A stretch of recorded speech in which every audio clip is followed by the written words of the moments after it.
me, I'll find a way. If I make a decision, it's mine to make. I'm trying to be real and they trying to play. Turn me up, I'm on that time. On that time. On that time. On that time. On that time. I'm on that time. On that time. On that time. On that time. I'm on that time. On that time. On that time. On that time. I'm on that time. On that time. On that time. On that time. I'm on that. Welcome everybody to On That Time podcast. I'm your host, Kingpin, as usual, you know me. Today I'm here with a very special guest, also a good friend of mine. Let me give you just some of his background. He's been an attorney for 35 years, Episcopal priest for 20 years, and congratulations on your 20-year anniversary. Thank you. He's been a film producer, a director, just an all-around good man, a dear friend of mine, my attorney. I want y'all to give it up for my close friend, Jay Kanzler. Thank you very much. Thank you. Thank you. I'm glad to have you here, Jay. Man, it's I'm gonna say this is a blessing. I know when you send me the message, we tried to schedule this a couple times, and then you send me a message. It's like, hey, I'm ready right now, and I'm jumping off the couch, and I'm just like, hey, I'll be there in 30 minutes. Like, it's not very often that people want to listen to me. Sometimes they have to. Yeah, but they actually want to listen to me. Yeah. So I appreciate it. And actually, this is the second podcast in a month I've been on. Really, Yeah. really. So I go a long time with nobody wanting to hear from me, and twice in a month. Now everybody wants to talk to you. I wouldn't say everybody. I think that goes back to when we talked once before when you were talking about doing podcasts. Like, nobody wants to hear me, and I'm like, everybody wants to hear an attorney. I did a radio show for a number of years here in St. Louis, and one of the things that people really liked was I would say, okay, tonight, just open it up. It's Ask the Lawyer. Yeah, okay. And people, oh gosh, they would call, I say, and they really just, that opportunity to talk to someone, to ask the questions. Whenever I couldn't fill time, it's like, all right, it's Ask the Lawyer. Ask the Lawyer. Oh man, I think that would be dope. That's got to be nice. People, I'm sure you probably got flooded with questions. Around that time. Because people just don't know, and they want to know. We know, we know attorneys know. So one of the things I wanted to ask, I noticed you've been an attorney for 30 years. What inspired you to become an attorney?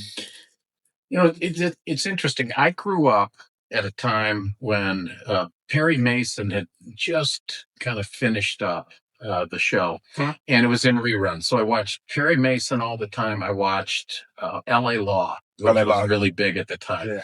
And I thought, wow, this is really exciting. And I always say now, NBC and CBS, I should sue them because they misrepresented the whole thing to me.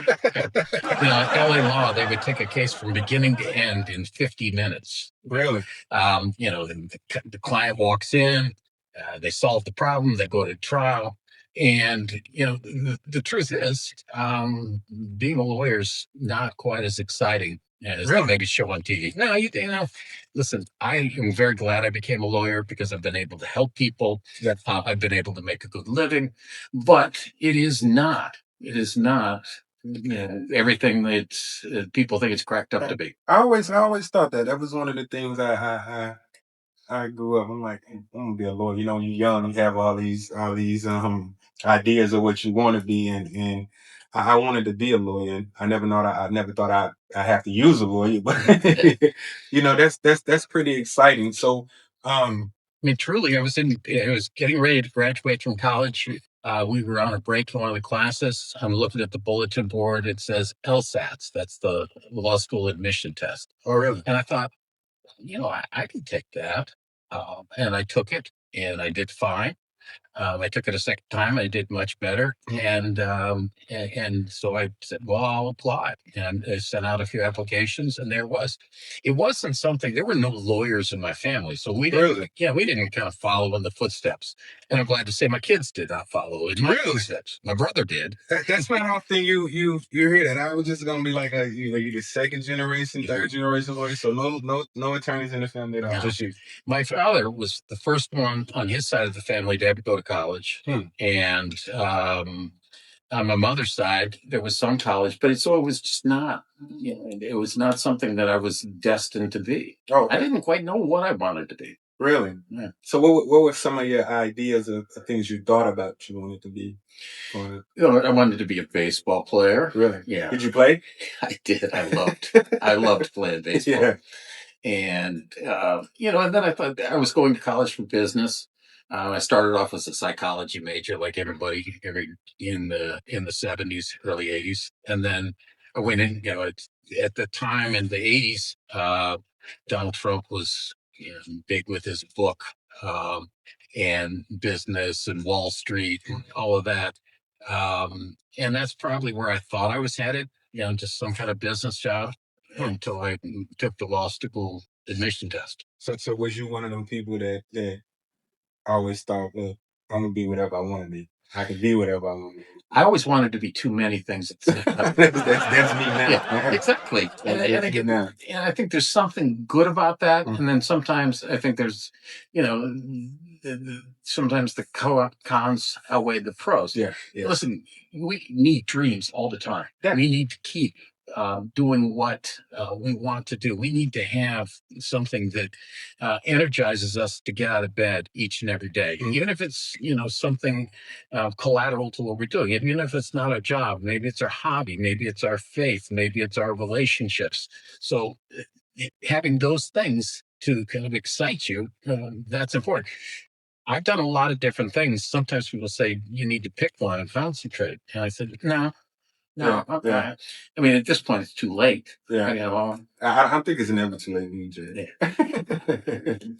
Because you being an attorney, when I noticed you just said a lot of those things, it's hard to pick.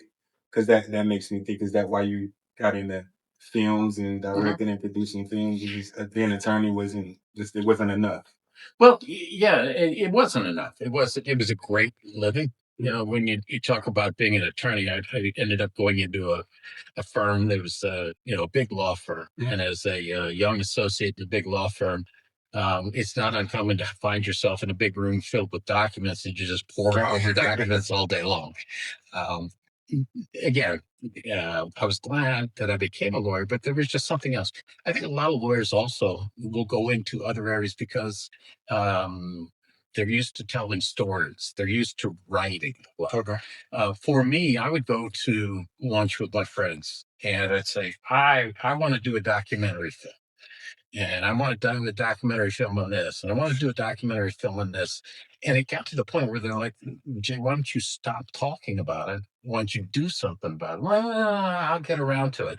And just about that time, the technology changed. You didn't need to do it on film. Film was so expensive. I mean, a lot of your listeners don't have any idea what it was like. With film. What is this maybe Gen X and and then it was even tough with videotape, right? But when we got to where we are today, which is digital, it made it cheaper, it made it easier to edit. And one day I got out of the shower and I told my wife, I'm making that documentary film. Oh wow. And she said, great. Why don't you go put some clothes on? I made it with the Flying Melindas, the Highwire family. Yeah. And I was the president of the board of Circus Flora. The Flying Melindas were part of that. They were friends of mine, and I thought this is probably something that people would be interested in. So I bought 2 books off of Amazon and kind of looked around for some people that knew what they were doing. I said, this is what we're going to do. And we made the best documentary film that we could, given, what we had. And I was off and running. I was thinking, maybe we should get a dog. Absolutely not. We already have sushi. I don't know why my mom's so against me getting a dog. At least I'd have a friend. I'll be back. I promise. Where'd you get him? Luke Weaver's house. You can get out now, come on. Who's that? A dog. My dog. It's a bad infection. We have to get Marshall to a vet. He's gonna need surgery. Can you call your mom at work? Marshall! I'm gonna call animal control right now. If they take him back to the place I found him, he'll die there. The dog boy. You don't belong to you. I'm the only friend he's got. He's the only friend I got.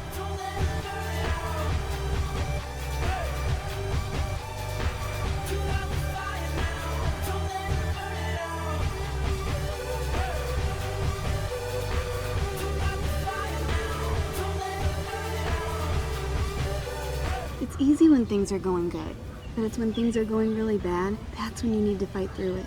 Don't give up 5 minutes before the miracle happens. People will ask, how do I become a filmmaker? I said, the only way to become a filmmaker is to make a film. If you have $10, make a $10 film. Okay? If you have $100, make a $100 film and make the best $100 film you can make. Wow. And then you go out there and you have to build it. So many people say, well, I got this great screenplay idea. You know, it's kind of Star Wars meets Harry Potter. And, you know, and I'm like, nobody's going to give you $200 million to make that film. Yeah. Okay. You don't have any experience. You don't have, unless you know, Bill Gates or Elon Musk, you know, related to them, that's not going to happen. You have to go out there and prove yourself, and you prove yourself by making the best films along the way. Wow. And so that's what we did. So it's like growing. It's a growing process. And I look back at the film now, it's called A Magical Life, Circus Flora. And I look at it now and I go, oh, you know, sometimes you cringe a little bit. Yeah. But I'm still very proud of it because for what the money that we had, the people that we had, everybody did the best they could.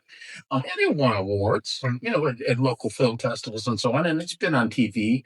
But again, you know, you continue to get better as you progress. Okay, cool. So what's some of these films for my audience? What's some of the name of these films that can go in? The first one I did, again, was Magical Life Circus Flora, about Circus Flora, the St. Louis-based circus and the Flying Walenda family. The second film that I did, which isn't really available out there, took a look at the rise of riverboat gambling and its implications.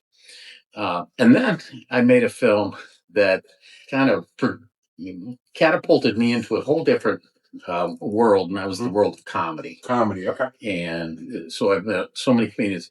It was a documentary about Bob Zaney. Okay. Bob Zaney was one of those guys that he started off on Star Search. He beat Carrot Top at Star Carrot Search. Top, okay.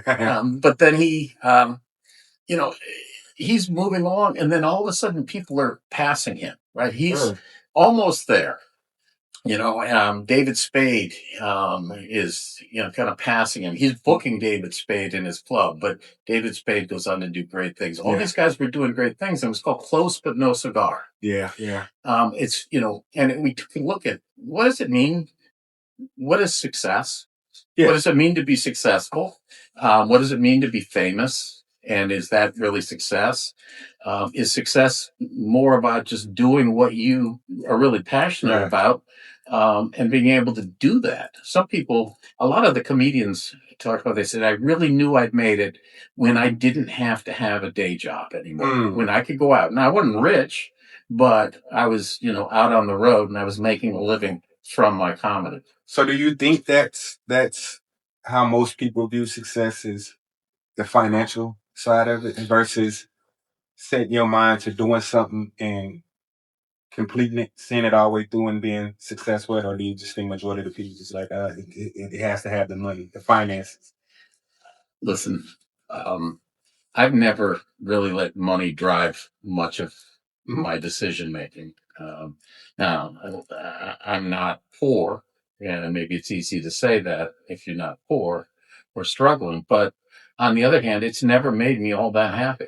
And I do believe that a lot of people, especially these days, say it's all about the money. We're going to say the more zeros on your bank account, the more successful you are. And I would completely disagree, because I know a lot of very wealthy people who are not happy.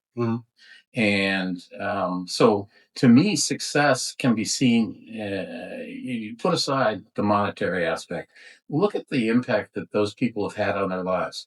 Are you doing things that touch people's lives in a positive way? Are you doing things that make you happy? Are you doing things that will leave an impact? Again, I'm not saying they're going to build a statue for you, you know, put it in the center of town. But are there people out there who are going to say, you know what, my life is better because I came in contact with Kingpin? And if you can kind of look at those aspects and say, yeah, then that's a success. I in interviewing people, the comedians, it was amazing that the money they made, the higher on the kind of the A list they achieved, it just was never enough. It's like, there was one story, a comedian, two comedians were working a club, and one, had NBC had sent the corporate jet for it because they had to get him from one place to another. And this just drove this other comedian crazy, saying, well, why him? Why did they send a jet for him? See, who cares? Right. Well, because I'm better than him, or they didn't send the jet for me. It's like, my God, just relax. Yeah, your time will come. Yeah, or, and the other thing there's plenty for everybody out there. I don't need to tear you down to build me up. That's true. And I think that happens far too often, and especially in a lot of, we should be backing one another up. That's okay. I should be helping you. You should be helping me. There's enough for both of us. Yeah. I don't think it's ever a time that I called you and you want to help. But when you speak of that, and we speak of what success is, and I come from a culture where it's I couldn't say I can't. I was just talking to my brother on the phone the other day, and it's true conversation. And I grew up in the projects, and I had a mother and a father in the household, and even when they part ways, and I was on the phone with my brother, and I was like, bro, I don't think in any music that I've done, or even at any part of my life, that I felt like I grew up poor. I come from a poor area. I can't say that we had, the best of everything, but there was never a time where um, we didn't have clothes on our back and food. I don't recall coming home and not having a meal. And some of my people that's in my area or in that projects I stayed in, they probably can't say the same thing. So I was around poverty, but I can't say in my household, having this conversation with my brother, like, boy, we didn't. I can't say we was poor. Right.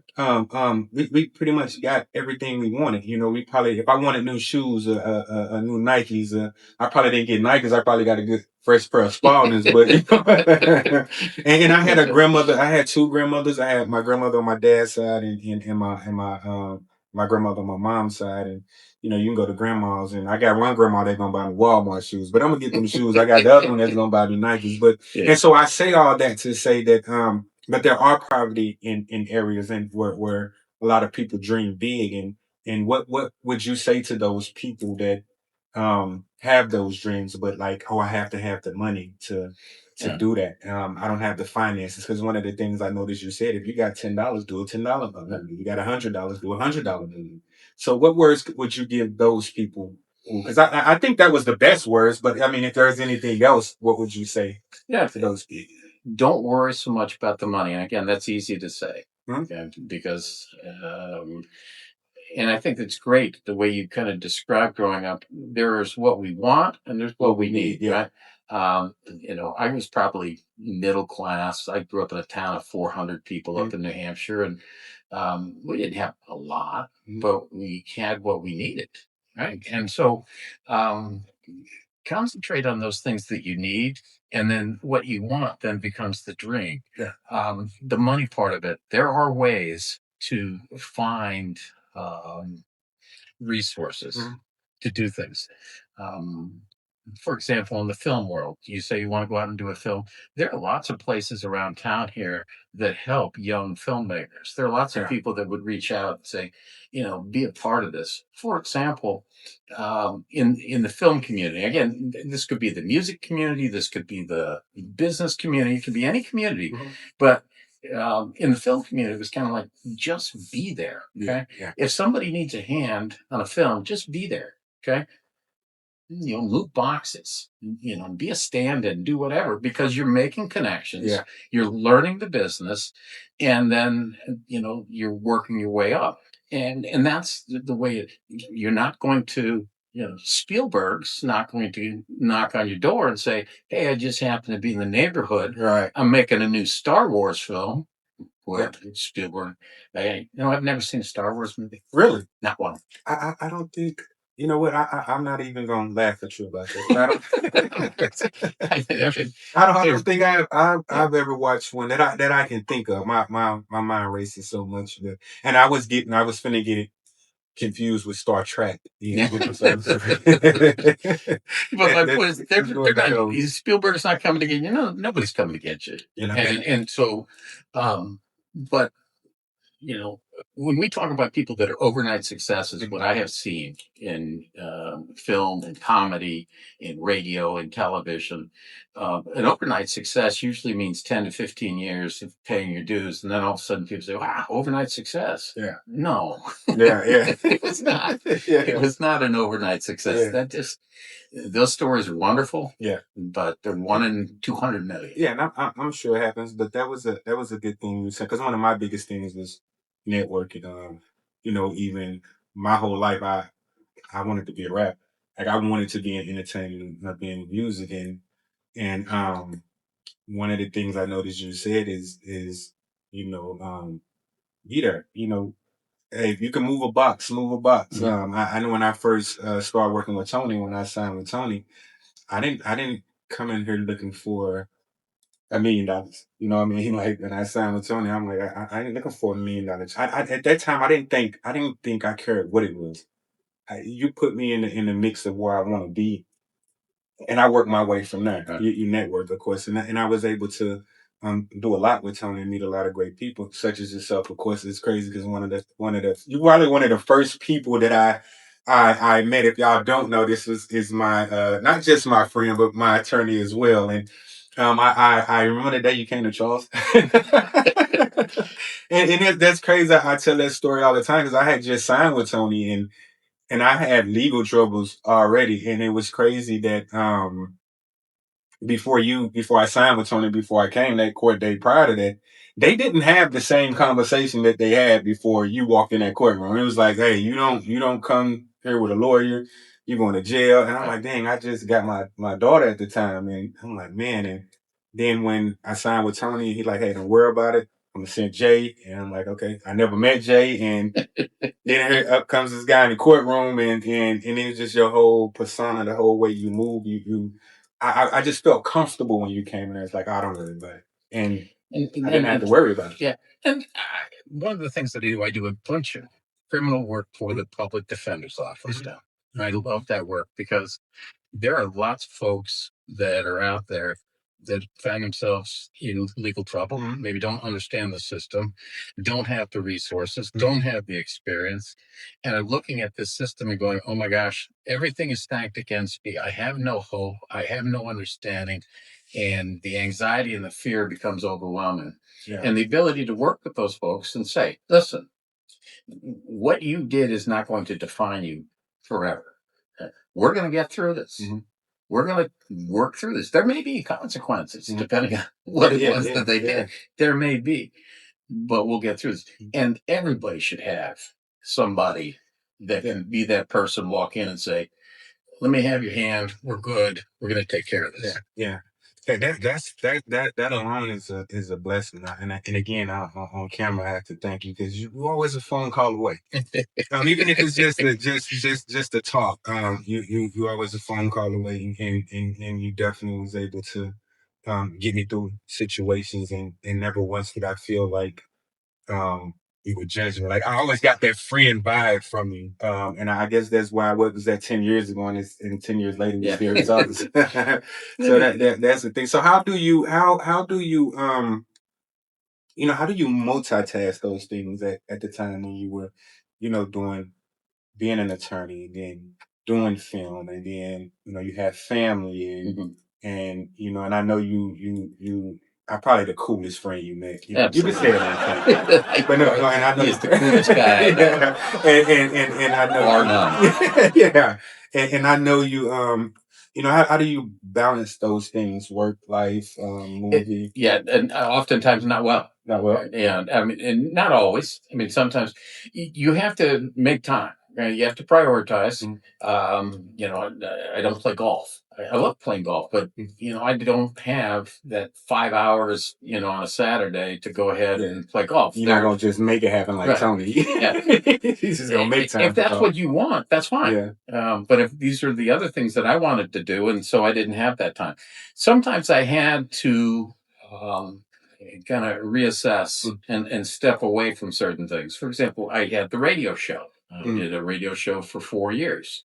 I loved radio, but I could not effectively be a lawyer during the day and then, you know, for 3 hours a night, 5 days a week, a radio host. I did it for 3 to 4 years, but it reached a point where I wasn't really doing myself any favors. I wasn't doing the other things that I needed to do the best of my ability. And so I needed to pull away. You know, unfortunately, we're always trying to move forward. We're trying to, you know, get, you know, grab that brass ring. Sometimes we have to stop, take a breath and say, okay, let's look for another approach. So we'll come back to it. What did you go in it for? Like, when you say radio, was it a career hobby? Was it a way of, because I know music for me now is different from when it was then. Then I was just I was chasing a check. Like, now it's more therapeutic. Right. So at the time, was radio one of those things where you get to escape, or was it just like, I'm trying to make this a career? No, because hobby. You know, I didn't do it. I was in my 50s. I started radio, so that the career part was over. It was something that I enjoyed doing. It was the ability. It's amazing. You and I normally, or anybody out there, couldn't call somebody up, you know, somebody, let's say famous, okay, and say, hey, I want to have coffee with you, right? They'd go, well, even if you get through to them, they'd probably be polite. Maybe some wouldn't, and say, no, no, I don't have time. But when you're doing a documentary film, when you're on a radio show, it's funny how that changes. So now I have these opportunities to have conversations with people that would not talk to me otherwise. And that was, God, I loved that. I loved speaking with authors. I loved speaking with politicians. I loved speaking with folks and hearing their story. And so for me, the ability to hear and interact with those people, that's what it was all about. And that includes the listeners, you know, on the radio side. And also the ability to kind of give my opinion, even if folks didn't want to hear it. Yeah, I mean, hey, you know, everybody has an opinion. You know, they could turn the channel if they didn't like it. So one of the things, you know, I noticed you said you was enjoying being able to talk to people that listen, politicians, authors. Did you ever feel like you was one of those people now where everyone wanted to talk to? Because I know I was talking again. I was talking to my dad and my brother a couple of times, and you know, I would like, yo, this is my attorney. You know, I would show them.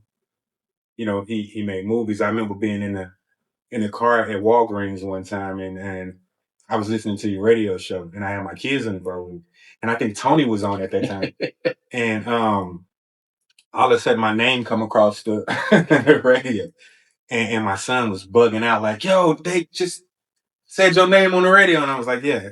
So to them that was pretty cool. Do you ever feel like? Because to me, you are one of those people where every day we talk, every time we talk, it's an honor to be able to, you know, pick up the phone and let me ask Jay, because I'm sure, like, even with Tony, I come see him, and in the front office is already people sitting out there waiting to see him. Right. You know what I mean? I sometimes just walk past them and go holler at them. So do you feel that you are one of those people now that everyone wants to talk to?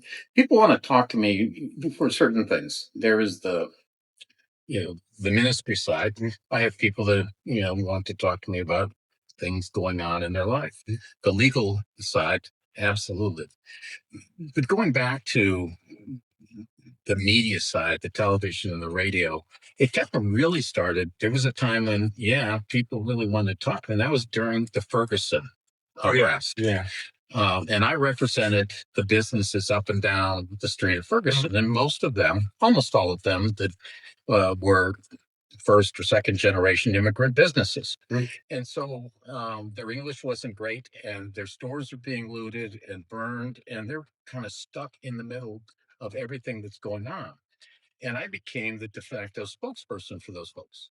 And so, yeah, people wanted to hear from us. So I was on CNN, and I was on Fox, and I was on and that's like, yo, that's my lawyer right there. And it's like, why is he on the Mike Brown thing? So I'm glad you touched on that, because Filmmaker says what was going on in the store was not a robbery, but a bartering. He says that's what this market is known for, that you can go in there and barter for things. This was a barter of cigarillos and marijuana in some type of exchange. Do you accept that notion? No, it's a lie. It's a false on both fronts. There was no barter here, and that's not something they engage in. So when he says this is a shady store, we asked a lot of people in the community, this is what goes on there. You say no. No, and it's absolutely not. People in this community love this store. It's been around for a long time. And, this is a deceptive documentary based on a false premise, put out there by a documentary with the intention of doing nothing more than garnering publicity for an otherwise unknown documentary filmmaker. So what happened in the store? Michael Brown walked into that store that night with a bag of marijuana, what looks like marijuana. He tried to buy merchandise with that, cigarillos and sodas. The clerks definitively said no. And when you watch the entire video, it shows them saying, no, get out of the store. He had thrown the bag of marijuana onto the counter. And when he comes back and puts the bag down, the bag of merchandise, he picks up the bag of marijuana. When you watch the entire video, you watch him leave with that bag. There can't be a transaction when Mr. Brown leaves with what the filmmaker says he paid with. He left with the marijuana, and you can see that. What the filmmaker did was take a 4-minute interaction with lots of moving parts, and he boiled it down to 20 seconds, laced them together into this false documentary. It was kind of, they say, well, we're going to send a car for you. Yeah. And I'm like, well, you don't have to send a car. I know how to drive down to the studio, I did then feel like people wanted to talk to me, and it was kind of a unique experience. All of a sudden, I'm this person that people are saying, can I get an interview? Can I get an interview? Yeah. And in some ways, it was kind of like everybody has their 15 minutes of fame, right? Yeah. That was it. But I learned a lot about the business. I learned a lot about what goes on in terms of, there were some times where I would, somebody would say, okay, we have you scheduled for 10 p.m. And then they would say, oh, I'm sorry, we get to talk to this person. We have to bump you. It's like, you're bumping me? They're better than me. This congressman, this senator, better than me. But there are, in some ways, there's this group of folks out there that just are always out circulating, and they always seem to have an opinion on everything. So how did that because that at that time of the Mike Brown thing that was some very hard times. That was very tough. A lot of racial tension at the time, I would say, and being in the spotlight of that, and I know you personally, I know your heart. it was like you one of them people who. Yeah, I know this guy. You know what I'm saying? But how did that affect you, or even if it had any effect of, just being in that circle of what was going on at the time? It was hard because there were so many issues. There was the race issue. There was the social justice issue. There was the issue of these businesses who really had no stake necessarily in one side of it or the other side of it. They just didn't want their businesses destroyed. Yeah. Their whole lives were in this store. And so I'll tell you a story. So the first night of unrest, I think it was, I was at Ferguson Market, and they were my client, and the police came in, and they said, we have intelligence. We've been told that they're going to target your market tonight. They are going to, loot, do things bad, and we think, this is credible. And they said, well, what are you going to do? They said, we're going to do nothing. Mm. And I said, what do you mean you're done? We have been told that we are not going to, kind of engage in conflict to protect businesses. They just on every man for themselves. Yeah, and so I called the governor's office. I called this. I said, "This is wrong. You can't do this." So we stuck around. We all kind of barricaded ourselves in until about 7 o'clock that night, and said, maybe let's just quietly go out the back door, and it looks like we're okay. So I get home. Been a long day. I fall asleep. I wake up and I look, and there on television, they are now looting Ferguson Market. Wow. And the police are standing there and they're watching it.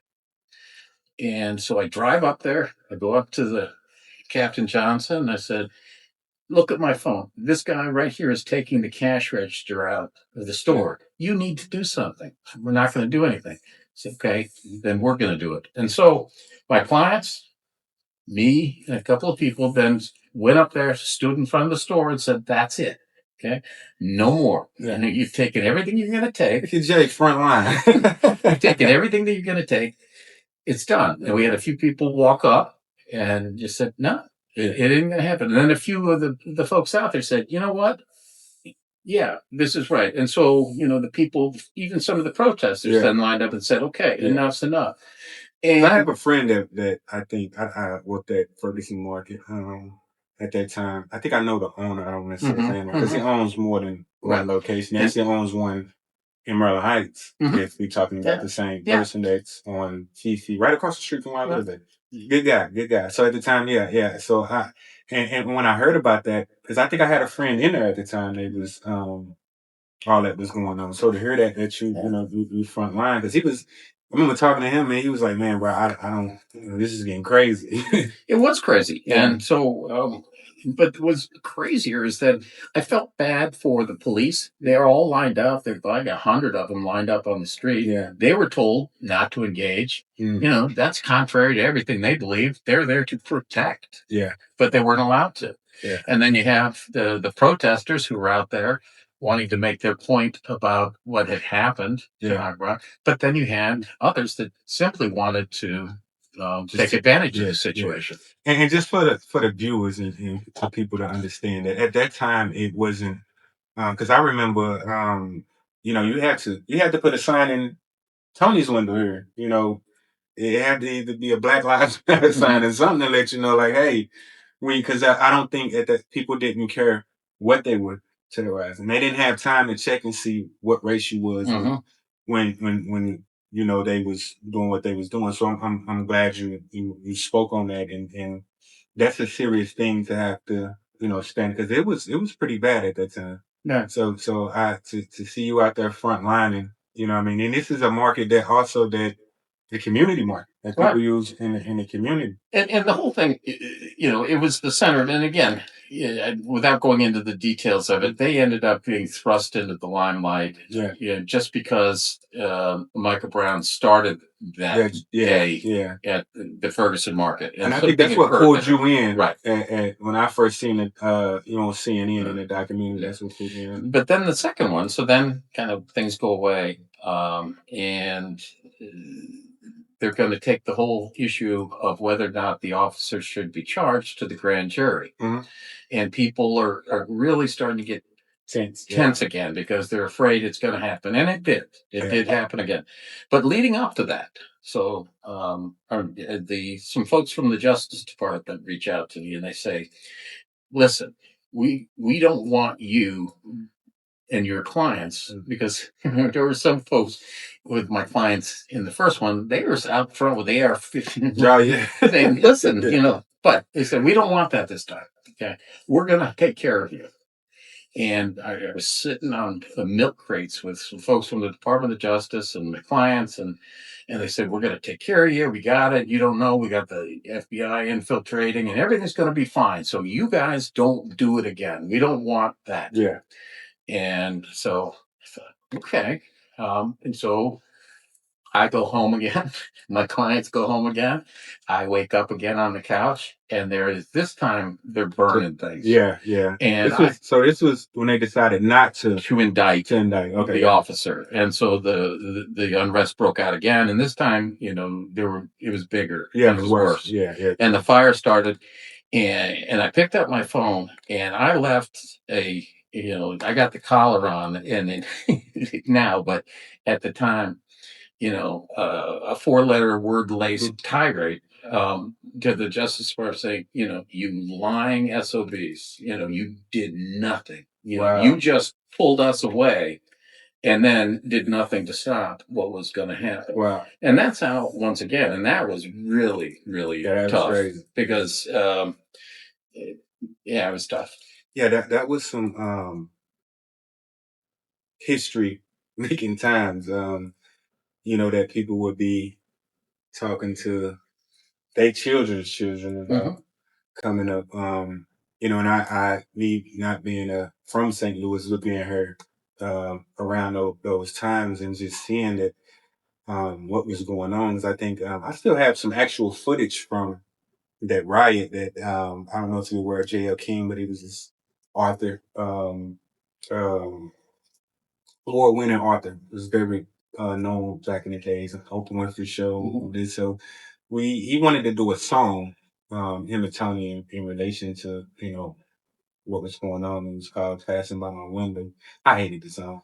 I just did it as a favor for Tony. At first, I hated it, but we had some good footage and was able to show that what was going on around that time, and for me to be here, and for those who wasn't here, like. It was I don't know, we could say racial at that time, but it was just angry all over Lots St. of Louis at people, that time. yeah, there were a lot of people that were angry. There was what had happened to Michael Brown. Yeah. There was the whole injustice as to the system of the municipal courts, and there were some good things that came out of this. Yeah. Listen, the hope is that when you have a protest, when you have people stand up, that there are positive changes as a result.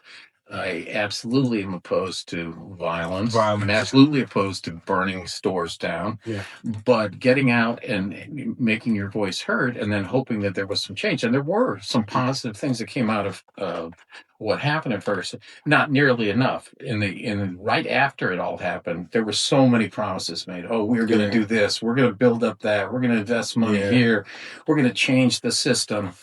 And like most things, they never come to fruition, and that was disappointing. Yeah. I think so much more positive could have come out of it than actually did. Yeah. You know what was crazy to me was I didn't know what making your voice heard and standing up mean until I seen it St. Louis do it. I'm from a small town, and we've been seeing stuff like that.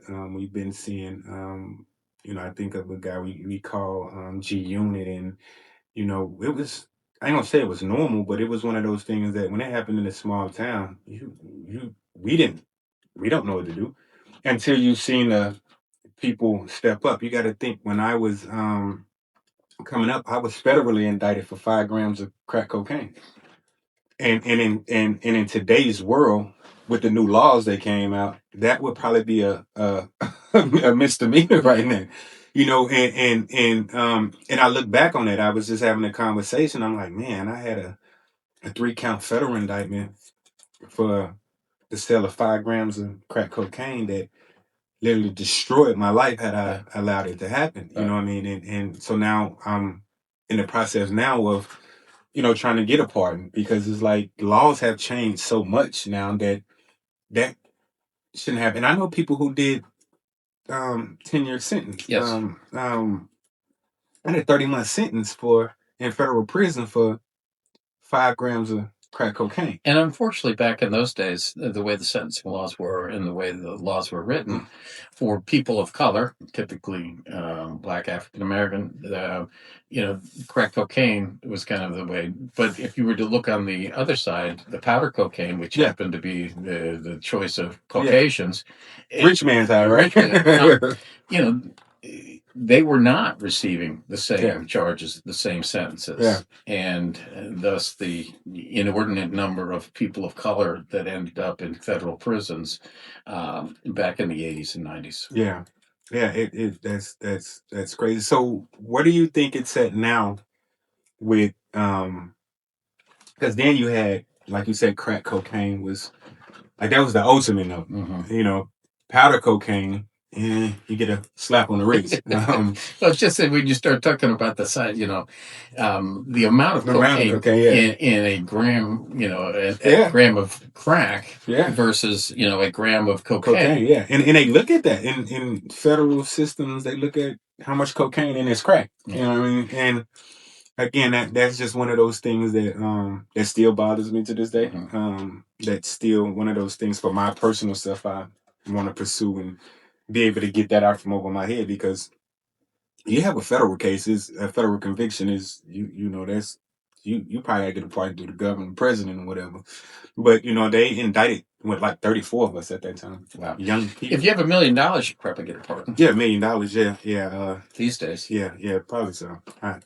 I'll never get it because the last thing I would be thinking about with $1 million is getting a pardon. But you know, one thing I didn't let it do is I didn't let it stop me from being who I am. And then get back to it's something that happened to you. Yeah. It is something that you were involved with, but it does not have to define you. It doesn't. And that's and I think a lot of that comes from being around great people such as Tony, you yourself. You know what I'm saying? People that I always say I was blessed to have. You know, guys like you who, you know, again, to me, I think you still one of the ones that everybody wants to talk to Jay.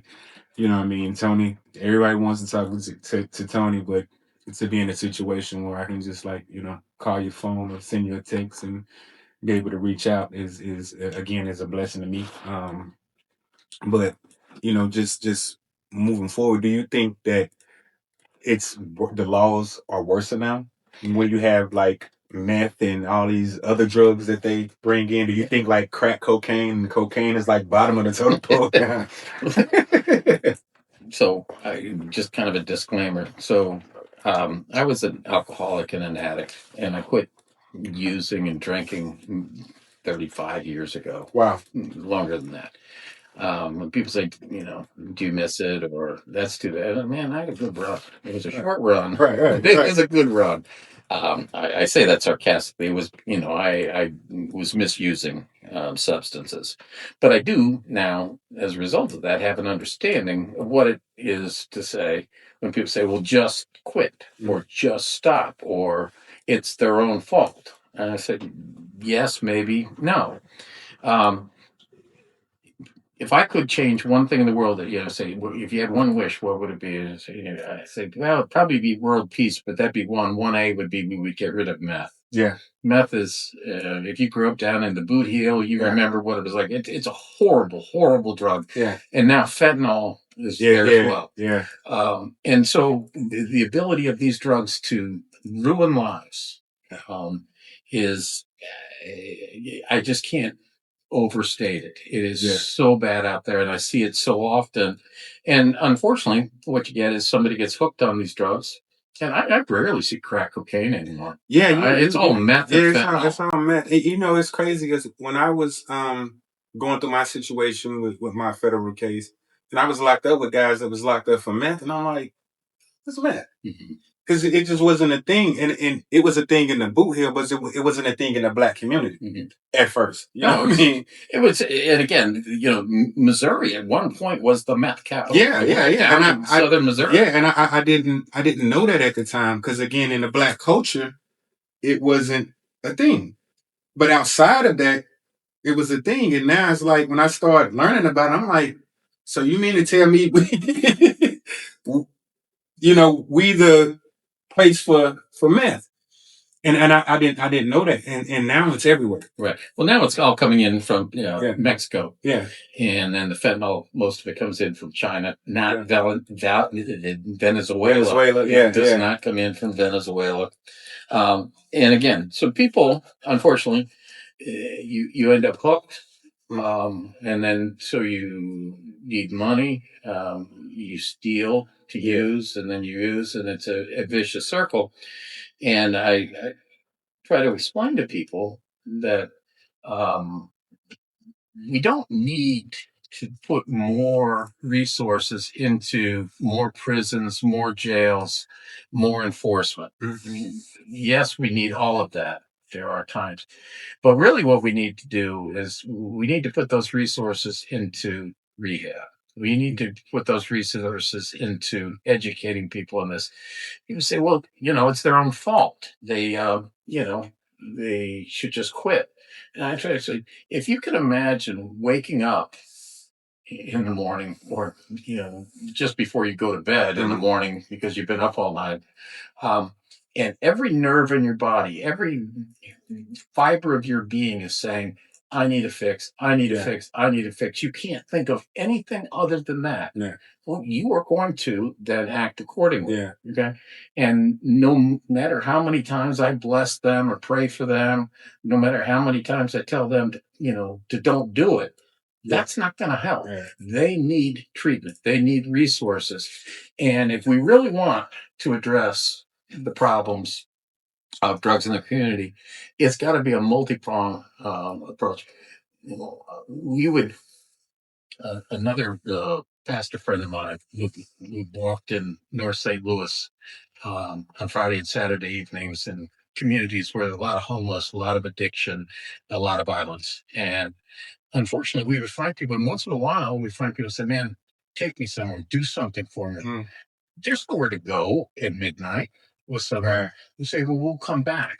Well, unfortunately, if you come back in the morning time, once again, their bodies, saying, no, I don't want to go. All I want right now is drugs. Yeah, they want that fix. And so, why in the world don't we have resources, places where folks can go when they're ready, willing, and able to go? We don't, because you know what? Nobody wants to spend any money helping drug addicts. Yeah.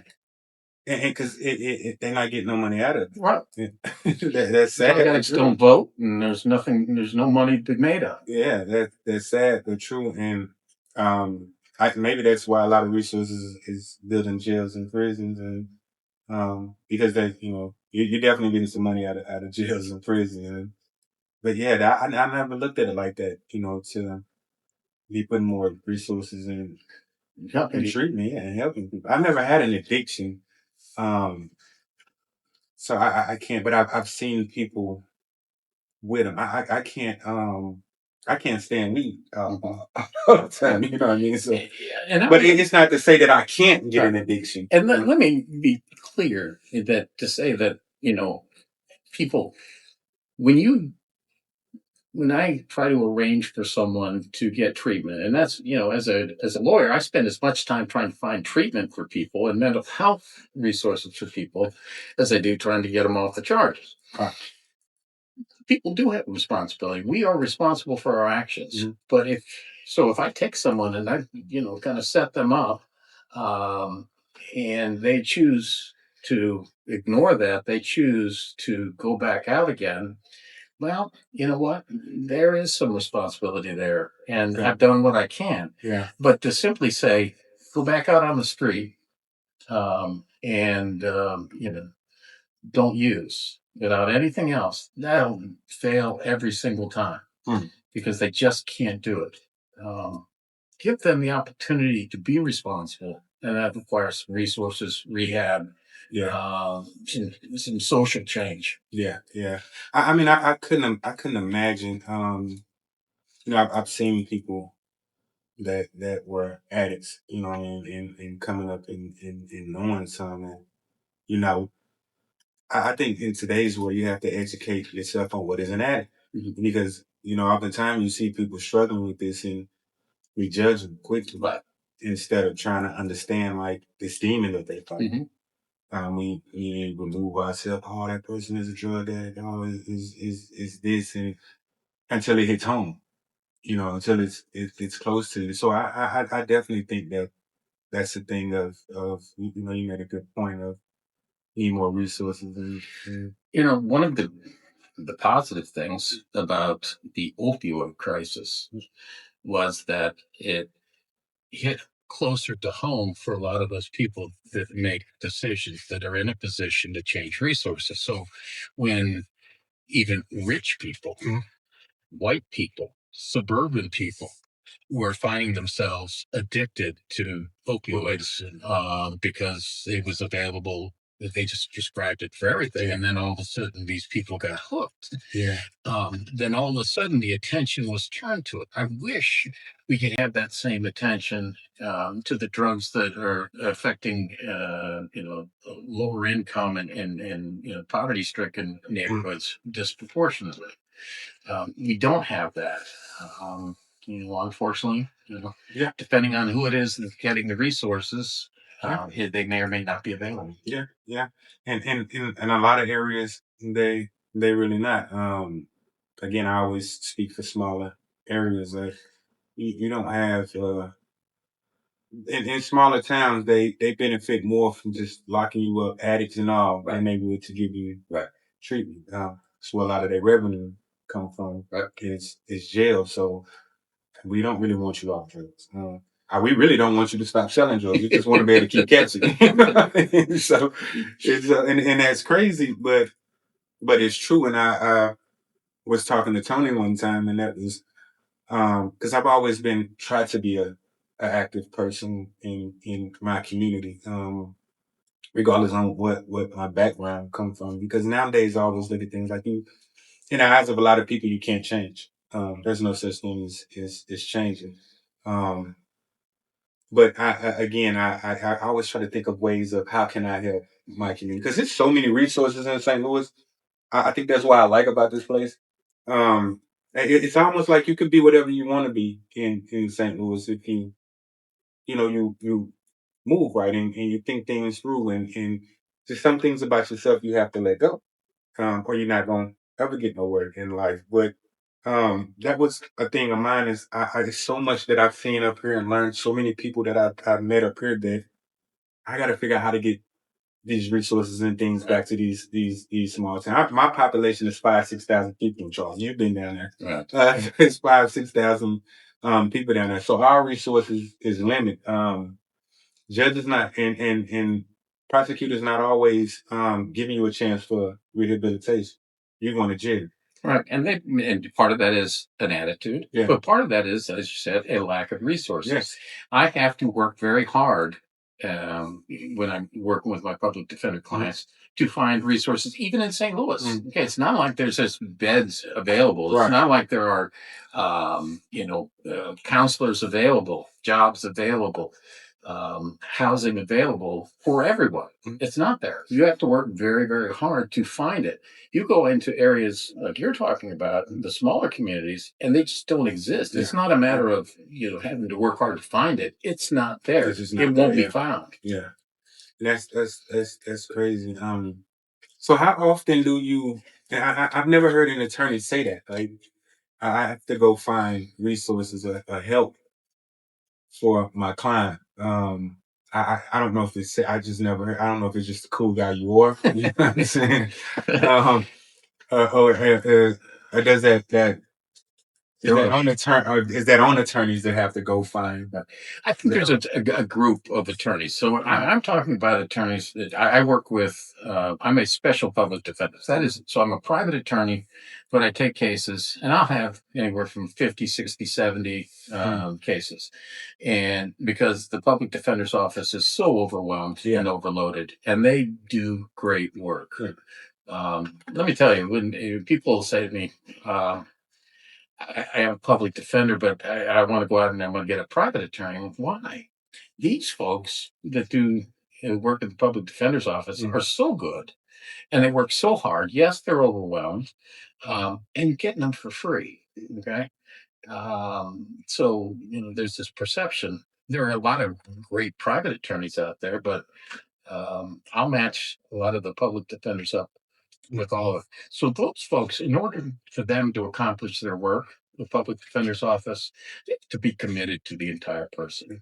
So why do you think they have such a bad name and a bad reputation? Like, why do you think that people want a private attorney versus I don't know. a public defender? I think it's this sense that maybe it's the money thing. Maybe it's like, because, public defenders, they're going to make a living, but they're not going to be rich.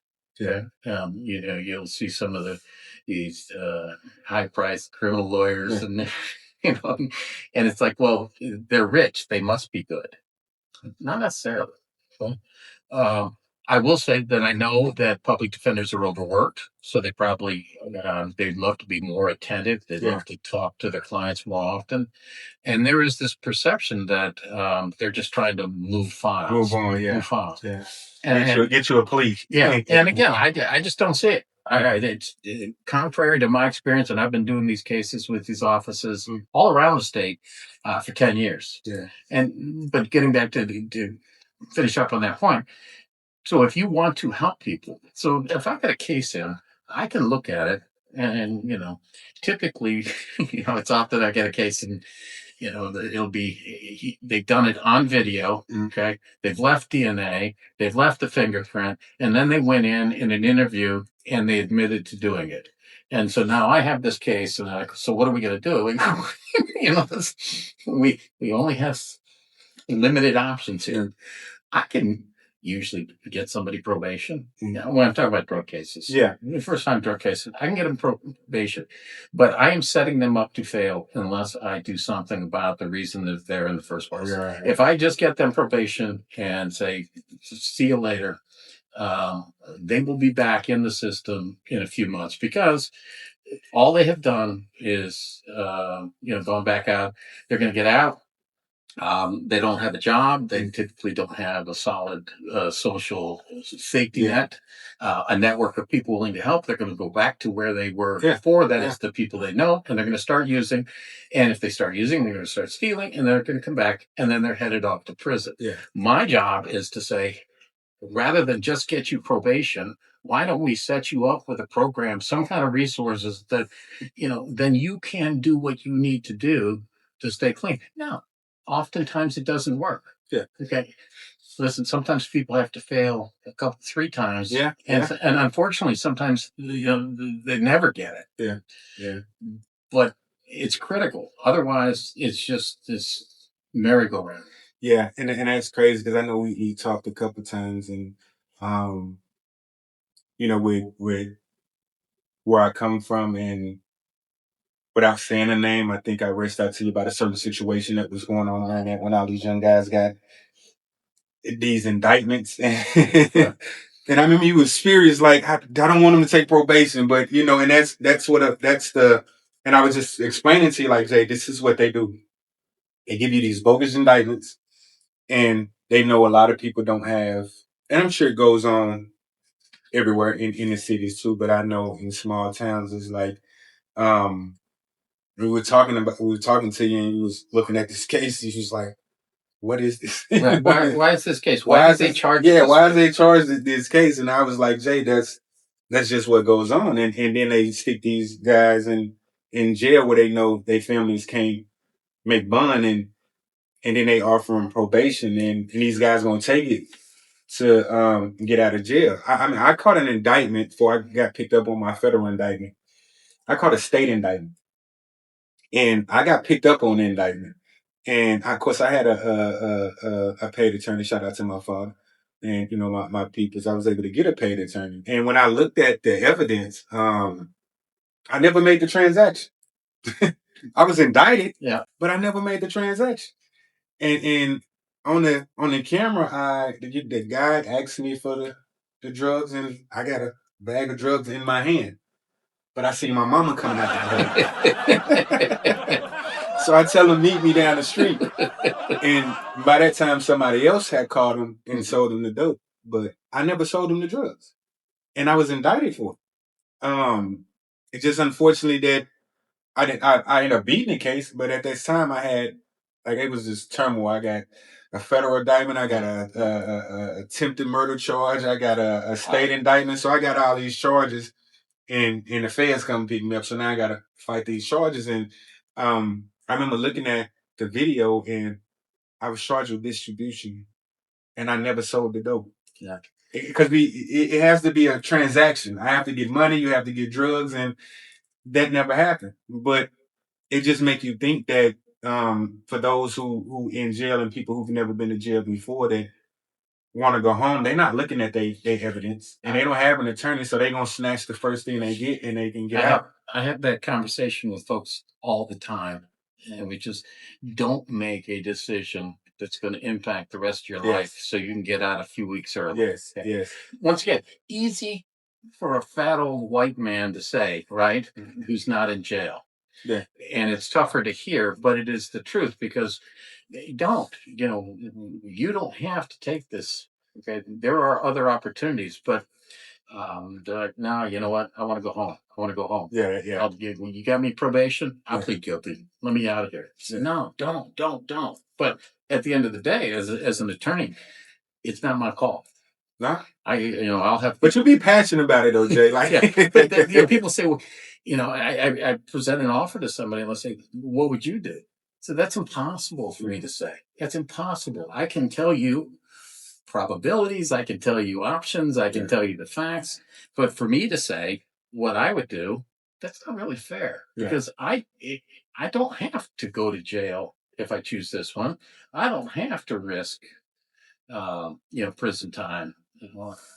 I can tell you what my experience is, but I can't tell you what I would do because I'm not in your shoes. Yeah, makes sense.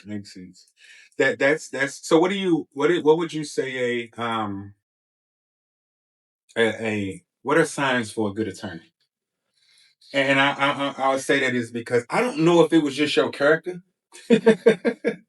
or your personality. I fooled you. No, because the work proven. So it wasn't that. It couldn't have been that. It wasn't that due to the fact that because Tony always spoke highly of me. That was the thing I always tell people. Like, man, when I signed with T-Beats, I was already in debt for legal fees. Yeah. But Tony always speak highly of me. But it's like I would talk to you and you would give me so much advice and you would give me conversation. It's hard to get that from an attorney. Like you would talk to me like you knew me all these years before, and of course you know me all these years now. But even then, and I felt the passion in your conversation, even with the newest situation I'm dealing with, and that you assist me on it. I feel like I'm gonna come out on top on. But you were more passionate about it than I was. You were just like finding all these things. It's like, no, Kingpin, we're gonna do this, we're gonna do this, and I'm like, oh shit. Excuse my French, but I'm like, oh man, I didn't see that at first. And you never was one of those people who were just like, I'm gonna tell you what you want to hear, get you out the way. I'm gonna get your money, tell you what they want to hear. I think in one situation you was even like, no, I don't want the money. And I'm like, no, Jay, you still did the work. She's like, no, I think we spent time going back and forth. Like, I don't want the money. It is not often that people get that. So I know what a good attorney is, being a good person. But speaking to the people that's watching, what are signs for them to look for in a great attorney? Or attorney that's not willing to fight for them? One, I think, first of all, there are lots of good attorneys, and my relationship with you, I might not have a similarly good relationship with someone else. So you have to feel like you understand the attorney and they understand you. And so that relationship is important. Communication. Are you able to get in touch with your attorney? Are you able to have a conversation with your attorney? Will your attorney listen to you, or does your attorney just simply talk at you? I think that's real important. But is the talking at a bad thing? Well, so talking at is, I can't and I shouldn't talk at you until I've talked with you. I mean, how can I tell you what to do if I haven't asked you who you are, what you want, what your circumstances are? Okay? Yeah. And that requires some time to building that relationship. So I have to know. Again, it's not what I want the outcome to be. It's what Kingpin want the outcome to be. Because I would think that would be awkward if you didn't talk at now. Well, but I understand you, right? Yeah. I know enough. But at the end of the day, people often don't feel like they're being heard. Yeah. Their stories aren't told. Sometimes when people just have the opportunity to get something off their chest, they're like, you know what? I appreciate you talking to me. I don't really want to sue them. I'm going to go another direction. Yeah. Or as opposed to somebody coming in and say, this happened. Oh, well, we're going to do this, this, and this. Yeah. Really? Is that really what you want? Yeah. Have you thought about it? Let's talk about it. Yeah, because I learned a lot like that. Most time we get angry at certain things. Like, I'm gonna sue them, but you don't have nothing. You run to an you run to an attorney, and it's like, I want to sue them. Now I'm looking at you to create something. Right. Or even if you do have something, and that attorney says, "Okay, there are so many ways to resolve a matter." It is. Okay? It is. You don't have to run to the courthouse as the first thing. You don't. There are different paths for resolution. Yeah. Again, what's best for you may not be best for someone else. Yeah. Yeah. So, some people don't have the stomach for litigation. Yeah. Okay? Yeah. Other people, unfortunately, that's all they like. That's all they're going to be satisfied with. They feel like they're not inflicting pain on the other side. Yeah. And I teach you a lesson. Yeah, I dislike those cases. Yeah. Yeah. So, that's crazy. Some people are like, I want to teach you a lesson. Right. But, sometimes there's situations where, look, I just been wrong. And sometimes that's why we have courthouses. Yeah. Right? And that's why we have jurors. And sometimes you can't resolve it the other ways. Yeah. And so the only way to do that is, to file suit. And that's okay. Yeah. That's okay. But, try every other avenue first. Yeah. Yeah. So I have an important question I'm going to ask. Pick your brain about a little bit. It's one of the topics we haven't touched on that I did speak on is that you're a priest. Yes. I speak to you in the name of the Father, Son, and Holy Spirit. Good morning. Welcome. Welcome.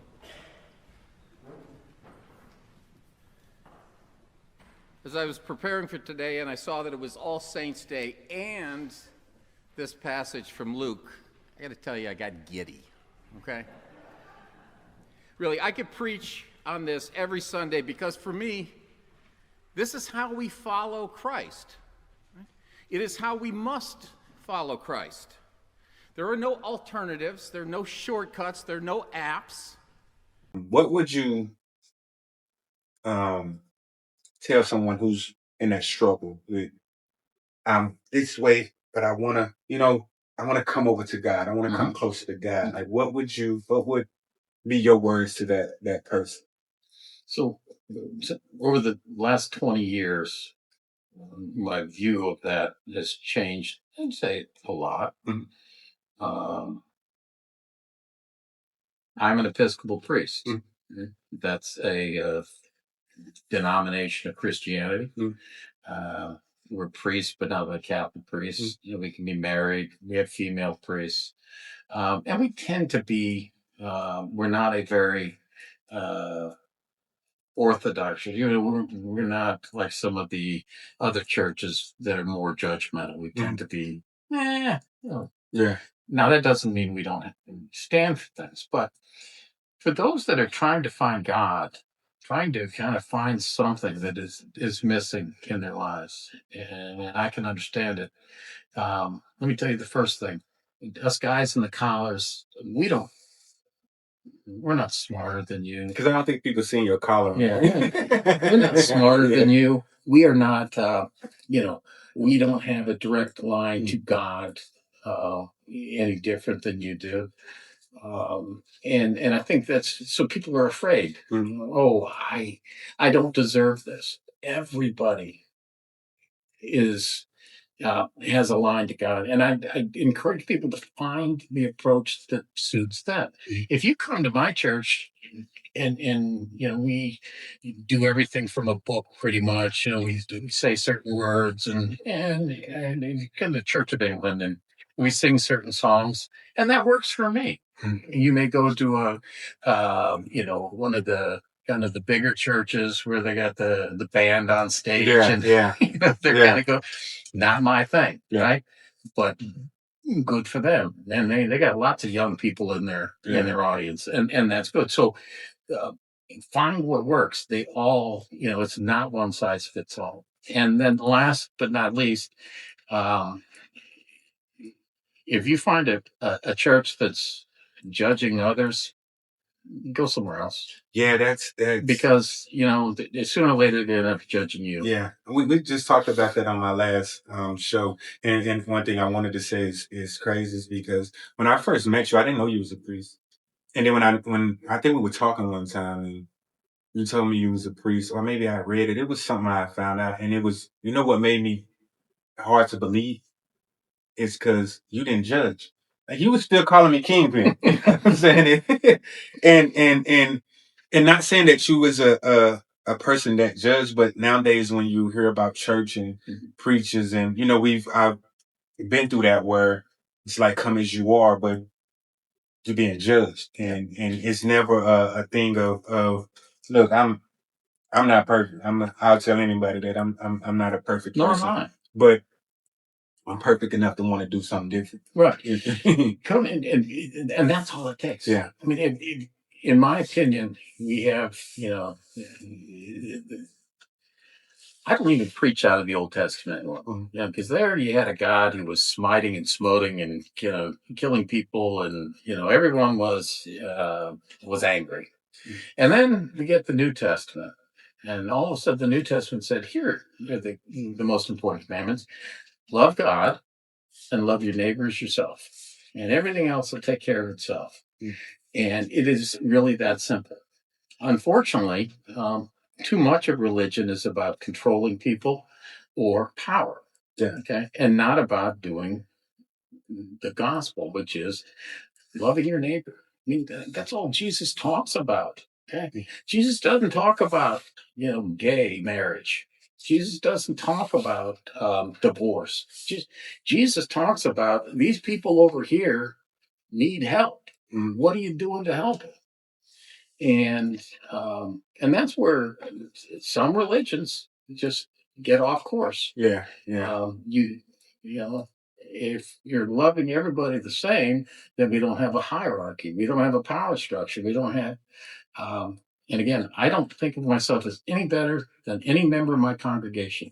I have gone from training. I have kind of discerned that this was important for me, and I have certain liturgical rights like communion and other things that I'm able to share. But I'm not better than anyone out there.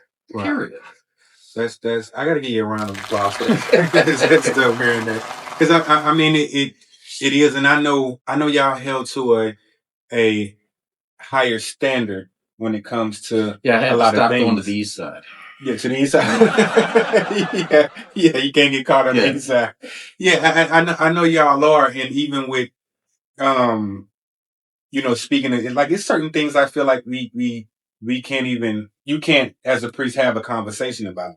Like or that you maybe shouldn't have a conversation about. And I feel though that is if though you should be able to speak your mind. But in today's world, it's just a lot of things you can't say. Back then it was, I always say I'm a gangster. I couldn't say that back then. You know what I'm saying? Like, oh you mean you're a gangster. Right. But if you knew the concept of why I say that, then I'm gonna die saying that. But it's like if you talk about the alphabet community, I'll say that. I don't know, be no disrespect. They know I say that all the time. It's certain, and I don't want to get off into that conversation because it's a very dangerous topic to have. But it's just certain things that as a priest or somebody that's godly in the church or you can't talk about. And I just feel like everybody should be able to voice an opinion of how they feel about certain things. I have no problem. Once again, my opinion that God opens its arms to all people, regardless of the gender, regardless of persuasion, regardless of marital status, that is the whole idea of a loving God. But I also understand that other people may think differently, and I'm okay with that. But please don't then. Where I stop being okay with it is when it becomes I'm going to impose that belief on you in other ways. Okay? And that's where it starts to really. So, listen, you and I can have differing views on a lot of things. We can agree to disagree, and I am okay with that. Yeah. And I'm not going to unfriend you Probably not. Yeah. But some people will, though. Yeah, they will. But again, once again, listen, my views are my views, right? Yours are yours. Yeah. And maybe we come to a middle ground, maybe not. And then we move on and we talk about rap music, which I'm an expert on. Yeah, I know, Jay. I was trying to get you to give me a feature on the track. But no, it's definitely been good to have this conversation with you. And man, again, like it was a thing of when you was like, "Oh, I can come now," and like, "I'm coming." Like let's make this happen. One thing I do want to ask is that around the time where you were, when you speak of the whole Mike Brown situation, did you lose any friends around that time? Did you feel like you was racist at some point? Because I remember I watched that and they was like, "Look, ain't that the guy you said that was your lawyer?" And I was like, "Yeah, that's my turn." Is he racist? It's like, hell no. Like he and it's a thing that at that time you couldn't really say that. Like, but so did you lose friends? Did you It's funny. I lost friends on both sides. Right? So there were some folks that thought because I was representing Ferguson Market, because I was representing the business owners, that I was opposed to the protesters, that I was somehow that was racist. No, I mean, again, I didn't have an opinion on what happened. I wasn't there when whatever happened to Michael Brown happened to Michael Brown. I wish it hadn't happened to him for lots of reasons, but not the least of which is a young man died. Yes. Now, I will also say that there were people within the community, the protest community, that looked at me and did not have nice words to say. Some of them told me that they were going to kick my ass. Some of them told me they're bring it on, okay? Yeah. But I'm hopeful that after this time, a lot of those folks I've come in contact with again and again and again, and we've kind of through experience said, okay, maybe I misjudged you in terms of why you were doing. I had an obligation to what I was doing. On the other hand, kind of on the other side, people looked at me, and I said, well, he's not in favor of the cops. He's against the cops. He's not in favor of, the good guys. No, that I didn't have any problem with the police officers themselves, that they did nothing, which was not their fault. I was very critical of that. So you was like, damned if you did, That's right. And that's absolutely right. And I remember having conversations with both. What do they call it? The Oath Keepers? Oh yeah. That's the group. Yeah. I think I was. It's not. They're not a white supremacist. Yeah, they're pretty close. Yeah, they're close enough. And I didn't know anything about them. And they're like, well, we'll help guard, your store. We'll get on your roof. And I'm like, you know what? My guys are okay. I think they might have their wrong reasons. We're fine.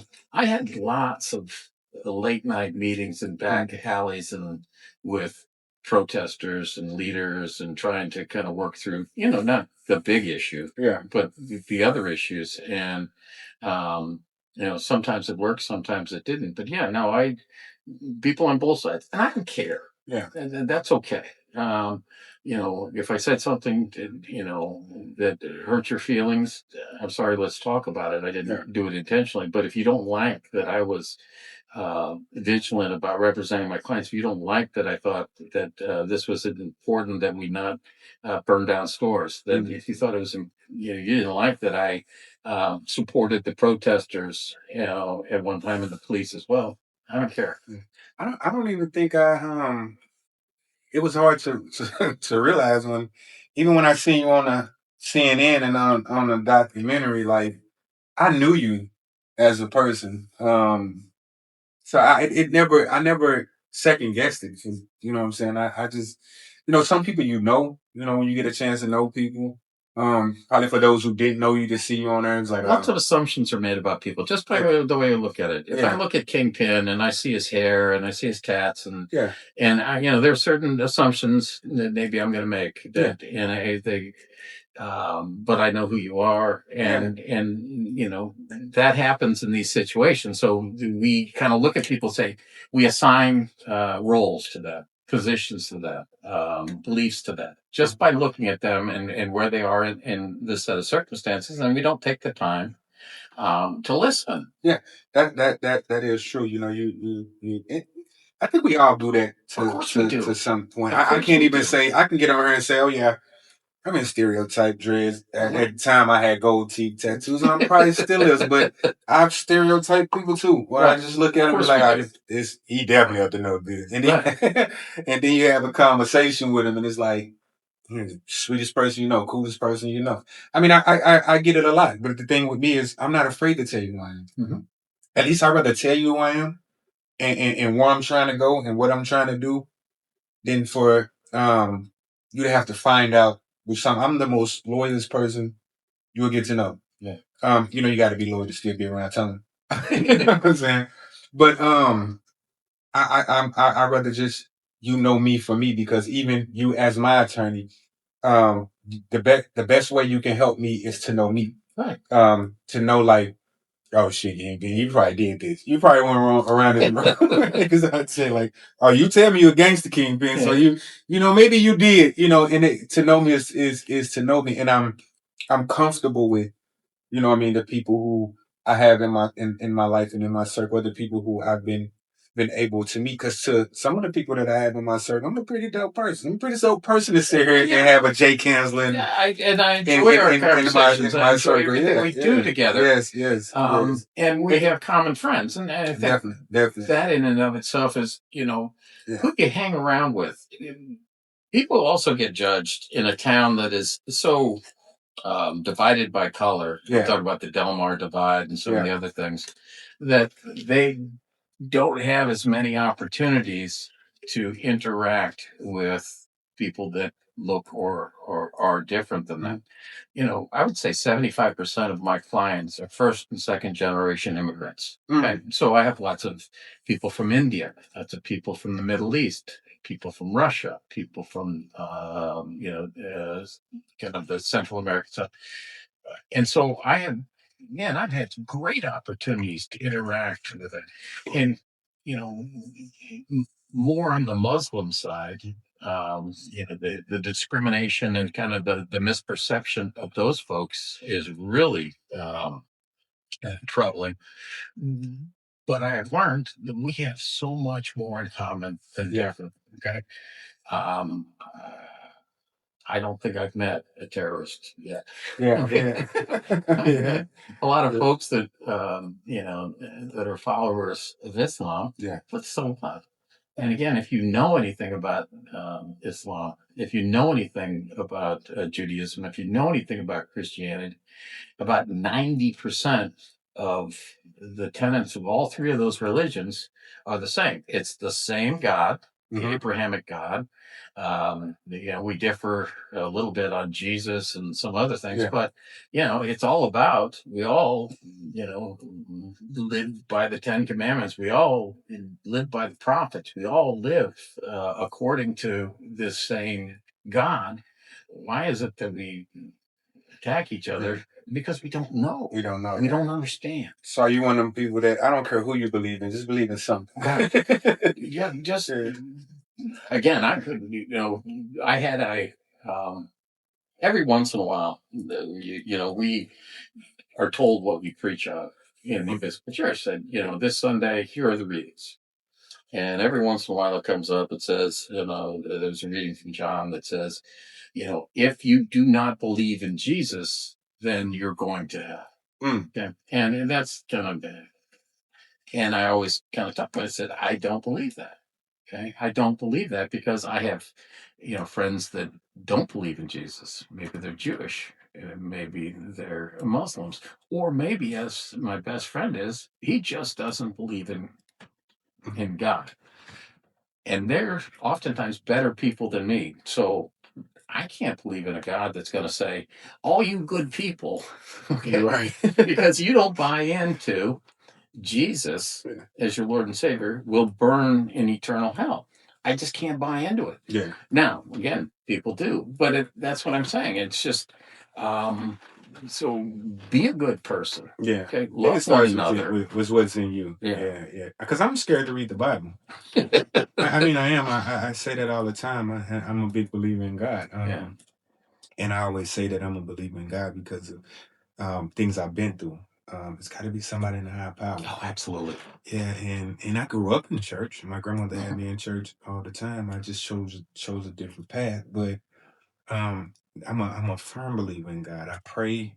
I do all that. I'm just afraid of mankind, and meaning that that book. I just be like, how much have man altered the book? Yeah. If you pick up the Bible I would like to have a version from like 100 years ago. if you pick up the Bible and all you see in that is condemnation of who you are, then put it down and go elsewhere. Mm. You should be able to pick up that book and find hope. You should be able to pick up that book and find solace. You should be able to pick up that book and find, your path in the world. That's what the Bible is about. It is not about So maybe I'm picking it up for the wrong reasons. right. If I'm picking it up, and I'm Look at it afraid. for you're afraid. Oh, look Yeah. at here's a God that is judging me. Yeah. Pick it up and then look for those things where it says, you know what? Here are all the things that I'm here to help you with. And that's crazy because I did when I was in prison, I was talking to some Muslims one time, and they was like trying to show me certain things in the Bible that wasn't right, and it's when they was trying to get me to convert over. Mhm. And we had pork steaks that day, so that didn't I have them passing that pork chop. And it's crazy because I after listening to them, and they invited me to one of their prayer circles or whatever, and yeah, it was time to go to chow, and it's like, hey, you can sit over here with us. But I only got that pork chop. Yeah, and and they didn't say nothing, but it's like looking like, let me see what he gonna do. See, is he really gonna try? You can't expect me to just stop eating it right now. Like, look, I'm in prison, I'm hungry. That's right. And this look good, so I'm gonna go over there. But but to say that, I just think it was just certain things, and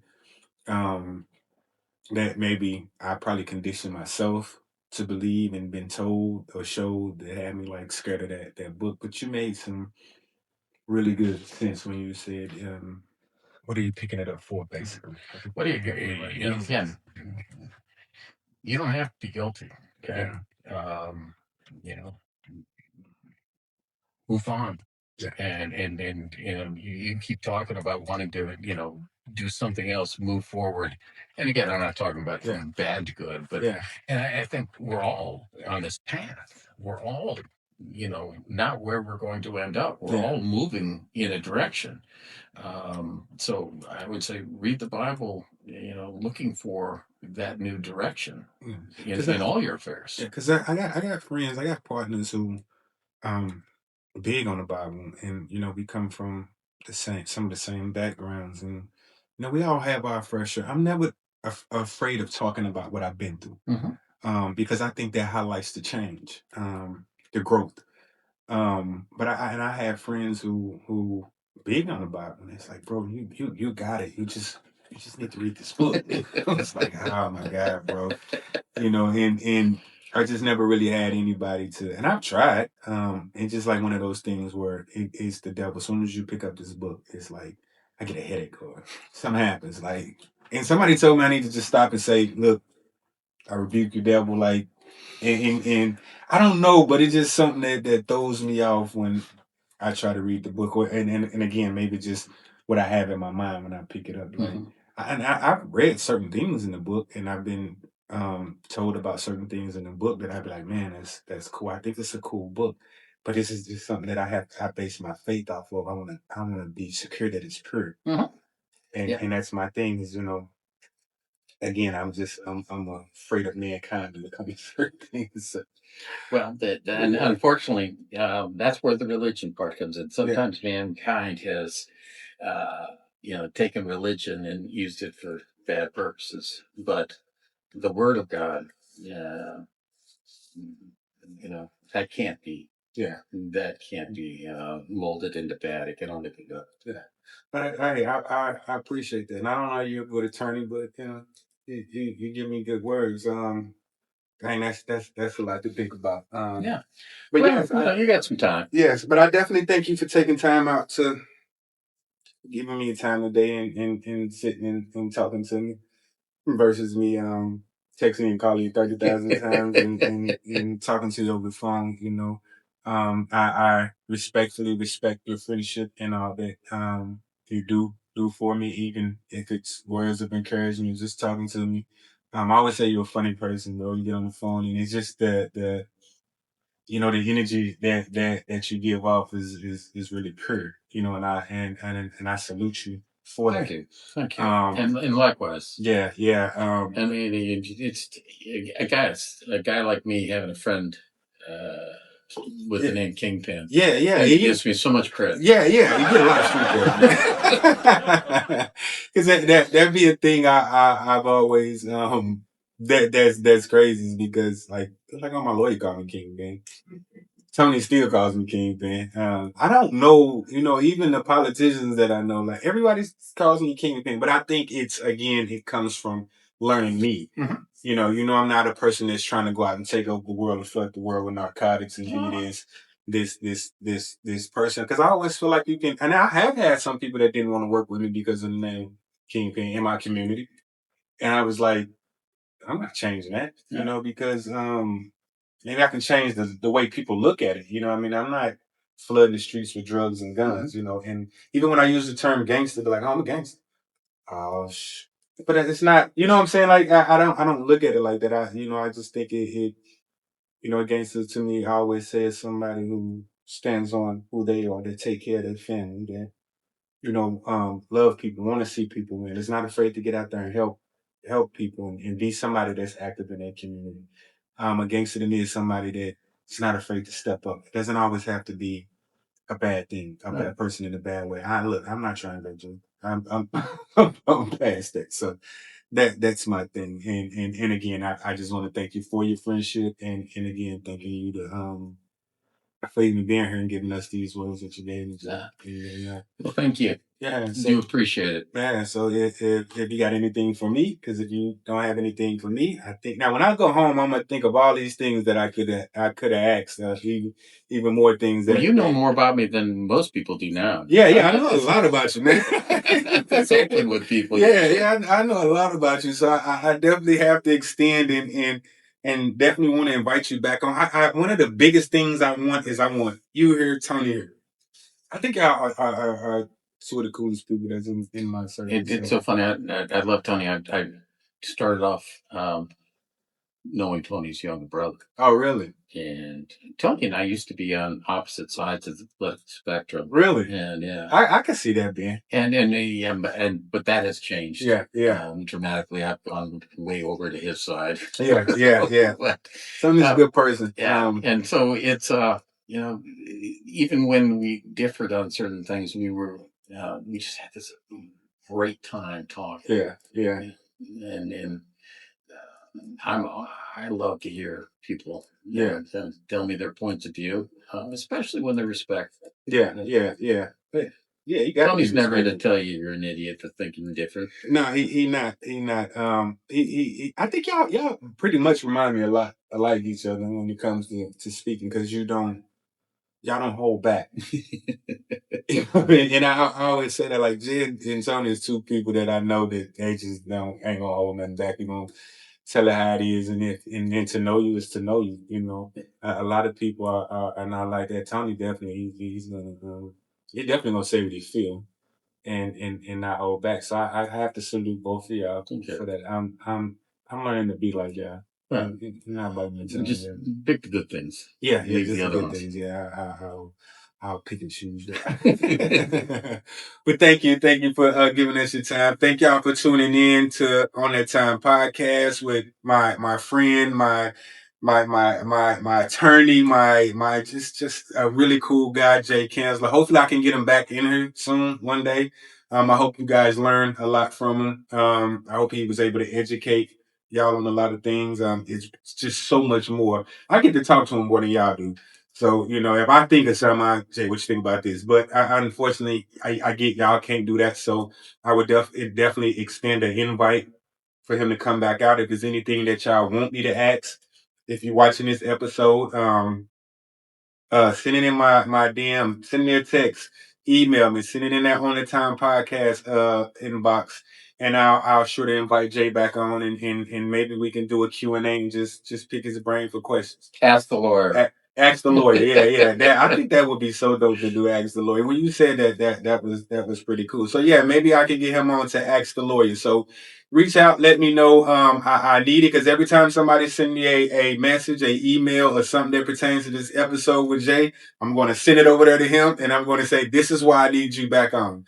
But until then, thank you guys for tuning in to On That Time podcast. Again, Jay, thanks for coming in, giving me your time. And this has been the In or Out segment, and I will see you guys soon. Thank you. I'm on that time, on that time, on that time, on that time, on that time. I'm on that time, on that time, on that time, on that time. I'm on that time.